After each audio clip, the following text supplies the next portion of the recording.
So I pretty much got the Steam Year in Review 2023 and I thought, why not make a video out of it? The appearance of these bosses are the order when I started playing their respective games. Let's cut to the chase and get right into it. My favorite has to go to Midir. He has a ton of HP, yes, but as the fight goes on, you wouldn't even realize how thick the health bar is unless you go to New Game Plus cycles. Midir as an entity is very unique as he is the only Archdragon you face in Dark Souls 3. The game's arsenal of bosses are mostly humanoid and the rest of them are grotesque specimens like a tree trunk. For the fight, you're the ones to hit his head for maximum damage, which he leaves it open for quite some time after recovering from attacks like the claw combo into ground slam, 2 ferocious bites then flamethrower, running while shooting fire swipe combo, command grab, and most importantly, the Shin Godzilla atomic breath attack, which is very awesome. Although the fact that he flies away mid-combat is sometimes infuriating, if you don't overpunish his recovery times and targets the head, he goes down pretty fast with gold pine resin. One nitpick is that he doesn't have new moves during his second phase, but he's still a good boss nonetheless. I know a fledgling majority of Dark Souls 3 fanboys love Gale to death. For me personally, I just find him mediocre due to the fact that he's just a random humanoid boss in an already oversaturated human boss roster. Plus, I'm heavily biased towards dragon-looking creatures, so I have to go with Midir.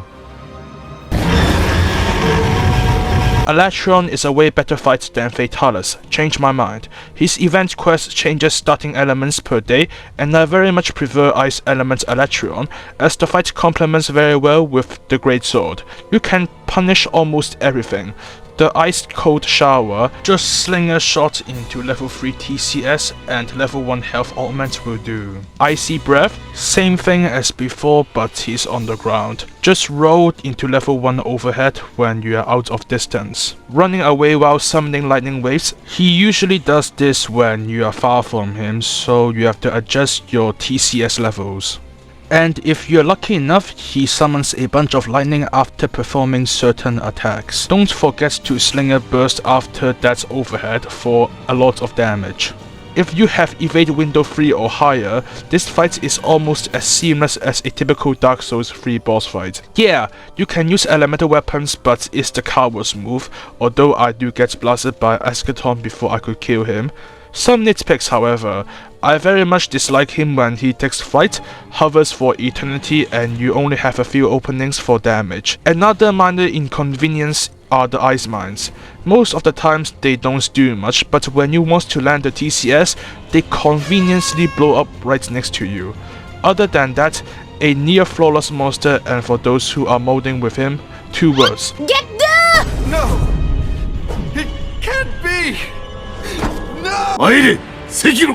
Isshin's first phase is no different than his normal counterpart, except when he one-shots you without the purple umbrella. However, the second phase is a massive improvement with more devastating gun and spear attack combos to spice things up and make the fight more engaging and challenging than before. One example is when he leaps up high and does either a spear thrust or a wind attack, which you have to alternate between murky counter and purple umbrella. There are a few things that make me genuinely happy: barbecued wild goose steak, Australian lobster, and pairing Isshin's spear plus gun combos.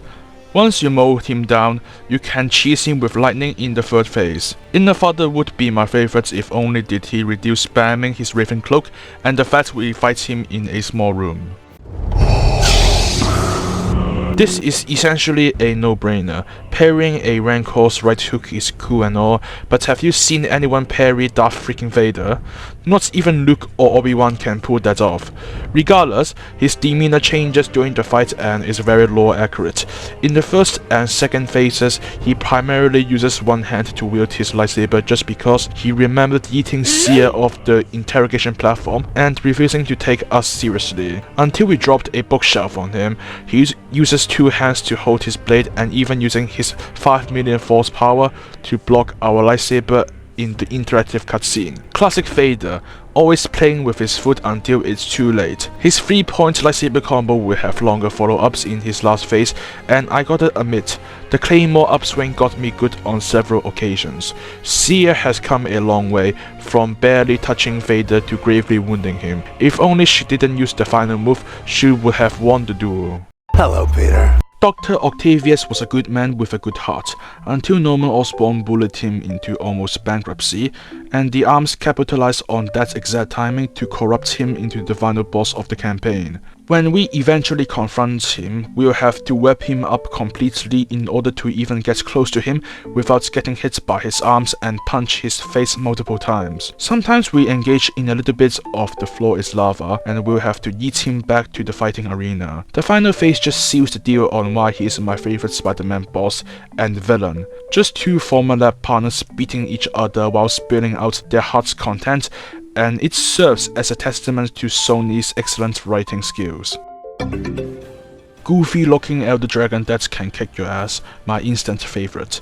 When he was first introduced, I recall the many times players and I succumbed to its potent venom and broken invisibility until the Berserk Dragon conversion meta caught up and you can easily beat it with elemental builds.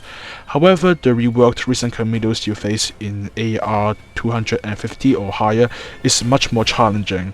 Oh, remember when he spits a wave of venom from the sky? Let's follow up with a venom sweep. Also, remember when he does 2 venom spits? Let's follow it up with a third one or a slam. Apart from that one move where he shoots poison balls and beams everywhere, his moveset is almost perfect. For players that complain about his invisibility, just remember that he always teleports behind you, assuming you don't have followers or other players around. If you think his venom is annoying, slot in Teostra Blessing 3.